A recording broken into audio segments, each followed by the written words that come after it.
Es uzskatu, ka skolā iegūtās zināšanas nav pietiekošas, lai uzsāktu savu karjeru, jo vairāk tur akcentē uzmanību uz kādiem konkrētiem priekšmetiem, nevis to, kā, pieņemsim, noformēt jebkādus līgumus vai pamatprasmes, kas ir vajadzīgas tomēr īstajā dzīvē. Man laikam vislielāko pieredzi un iemaņas deva tieši prakse, tieši darba vietas. Skola, protams, deva, bet skolām iespējams vairāk pietrūks tieši tā praktiskā pusē. Manuprāt, skola iedod minimumu.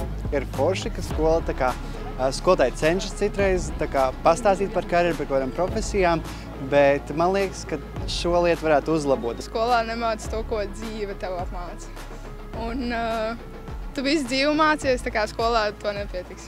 Ir dažas lietas, ko es varu pielietot, bet citādāk lielāko daļu es neizmantoju vispārībā, piemēram, kā matemātiku. Tikai tās pirmās klases, kur saskaitīt naudu un viss.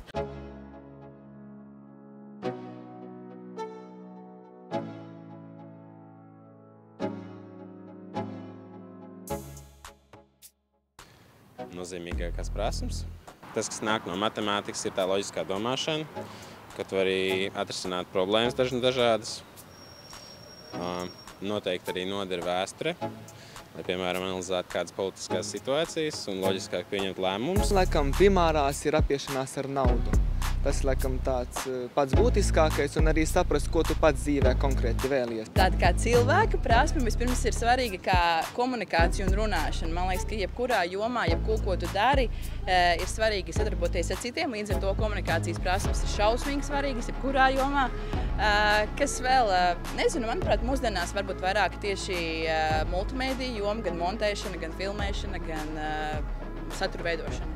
Pirmais, kas nāk prātā, tās ir IT lietas, viss, kas ar to saistās, valodu prasmes, saskarsmes prasmes, komunikācija un vienkārši būt zinošam savā jomā.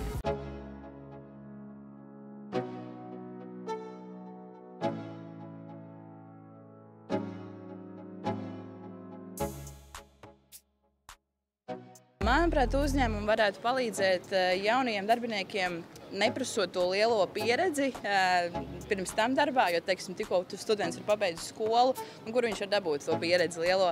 Es domāju, varbūt būt atvērtākiem vairāk pret praktikantiem un vienkārši viņiem vairāk uzticēties. Ja cilvēks nezina, ko viņš grib darīt, un viņš iet uz kaut kādu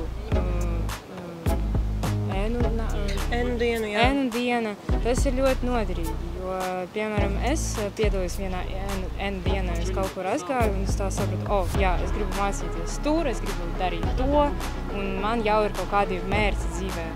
Dot iespējams vasara darboties jaunietiem, lai viņi var redzēt, kā tā darbojas. Mazāk būt akcentēt uzmanības uz pieredzi, tāpēc, ka viņam beidzot kādu augstu skolu, tad pieredzes, diemžēl, nav tik lielas. Man liekas, ka ir daļa uzņēmumu, kas ļoti cenšas palīdzēt, aicina ekskursijās, prakses iespējas dot, bet man liekas, ka sabiedrībā būtu forši, ja visi uzņēmumi saprast, ka arī viņi ir daļa no sabiedrības, viņi ir daļa no kopienas, un viņi var sadarboties gan ar skolēniem, gan ar skolām, gan ar valsts institūcijām un var tādu ekosistēmu veidot.